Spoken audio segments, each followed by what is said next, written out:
SNX Marathi, Siddheshwar news express, सत्यासाठी SNX सोबत.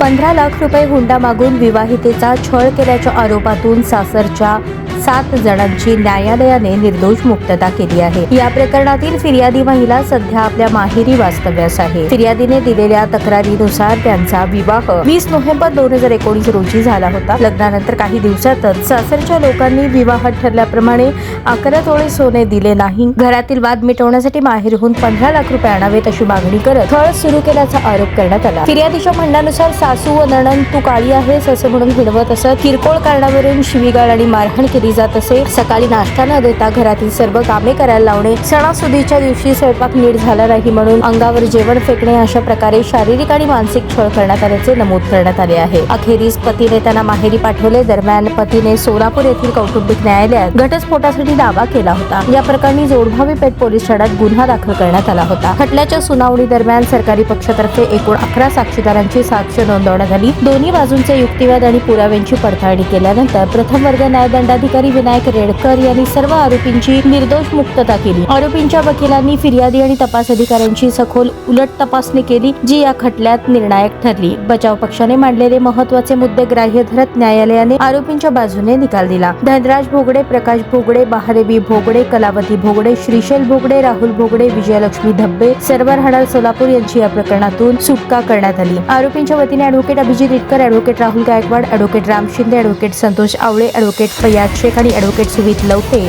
यांनी काम पाहिले.